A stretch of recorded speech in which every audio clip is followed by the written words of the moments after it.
성추행 사건 피해자는 기자회견을 자청해 피해자를 피해 호소인으로 명명했던 의원들의 직접 사과와 당 차원의 징계를 요구했습니다. 박 후보자는 피해 호소인을 언급하며 2차 가해를 한 3인방에게 아예 이번 선거를 맡긴 셈입니다.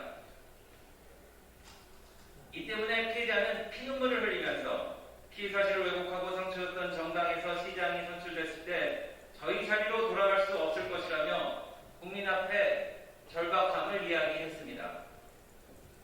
하지만 박 후보는 10시간이 지난 어젯밤에야 피해자의 요구에 대해서는 일체 답하지 않으며 지난번 사과와 마찬가지로 대상도 목적어도 없는 사과만 되풀이했습니다. 피해자가 지적했듯이 진정성도 현실성도 없이 용서만 구했습니다. 이쯤 되면 사과 자체가 2차 가해 수준입니다.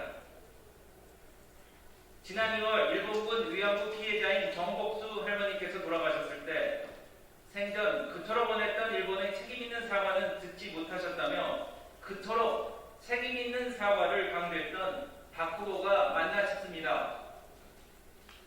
박 후보는 이번 선거를 통해 성추행으로 인한 피해자와 시민들이 마음의 상처가 치유되어야 한다는 기본적인 사실조차 묵살했습니다.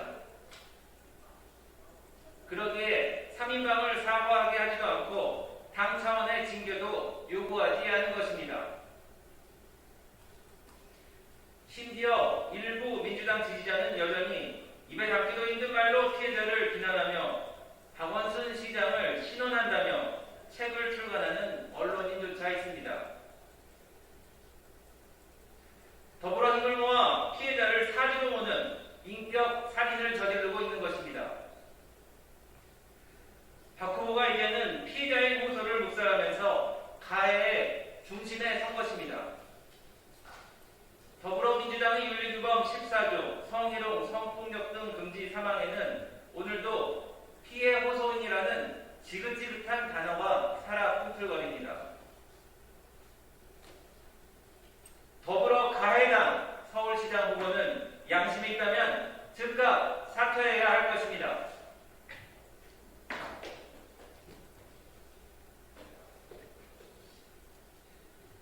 네, 두 번째 논평하겠습니다. 대통령이 법무부에 한 전 총리의 신원을 지시했는가에 관련된 내용입니다. 한명숙 전 총리는 대한민국 대법원의 결정에 따라 이미 형기를 마치고 출소했습니다. 한명숙 사건은 이미 2015년 8월 대법원 전원이 유죄 판결을 내렸고 작년 4월 한명숙 전 국무총리 모해위증 의혹 사건 역시 대검이 최근 무혐의 처분을 내렸습니다. 그런 한 전 총리의 신원에 문재인 정권은 비이성적일 정도로 집착하고 있습니다. 그런 한 전 총리의 신원에 문재인 정권은 비이성적일 정도로 집착하고 있는 것입니다. 추미애 장관에 이어 박범계 장관도 수사지휘권을 연거푸 발동했습니다. 대통령의 지시가 있지 않았다면, 정권 차원의 의지가 없었다면 있기 어려웠던 일입니다. 한 전 총리는 노무현 정부 첫 환경부 장관, 여성 최초의 국무총리였습니다. 퇴임 후에도 고 노무현 장관, 퇴임 후에도 고 노무현 대통령 국민장, 장애위원장, 사람 사는 세상 노무현 재단 이사장을 맡았습니다. 한마디로 친노 진영의 데모이자 문재인 대통령의 파트너입니다. 문 대통령은 2015년 당대표였을 때 한 전 총리의 추징금 약 8억 8천만 원을 위해 대납 모금을 제안했을 정도입니다. 그런 대표성을 가진 인물이 범죄자로 남는 것이 정권의 부담인 것입니까? 그런 이유가 아니라면 법무장관들의 집착을 국민들은 이해할 수 없을 것입니다. 오늘 검찰은 수사지휘권 발동 하루 만에 수용을 했습니다.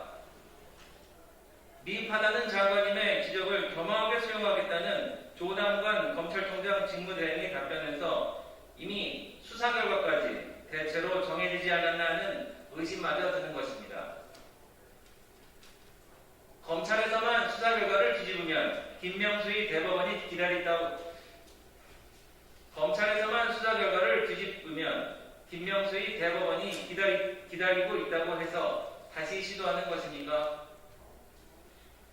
자기 세력의 신원과 복권을 위해 국가기관을 쥐고 흔드는 직권 남용입니다. 사리를 위해 공정을 저버렸습니다.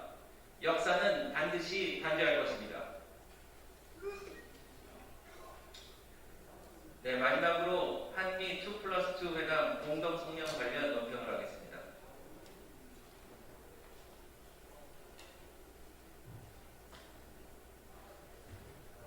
한미 방위비 분담 협상 타결 후 바이든 행정부와의 첫 만남을 환영합니다.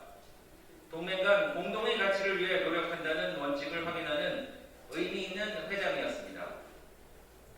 하지만 어제 블링컨 장관이 언급했던 북한 인권 문제는 북한의 눈치나 보는 정부의 요청으로 빠진 것으로 보입니다.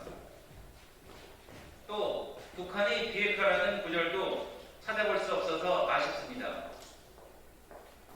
공동성명서에 나와 있듯이 한미 간 완전히 조율된 대북 전략이라는 문구가 잘 이행될 수 있도록 정부는 최선을 다해야 할 것입니다. 산뜻함은 있었지만 끈끈함은 없었다는 회담에 관련된 평가는 귀를 기울여야 할 것입니다. 혈맹과의 관계를 튼실히 유지하기 위한 정부의 각별한 노력을 요청합니다. 혈맹과의 관계를 튼실히 유지하기 위한 정부의 각별한 노력을 요구합니다. 네, 감사합니다.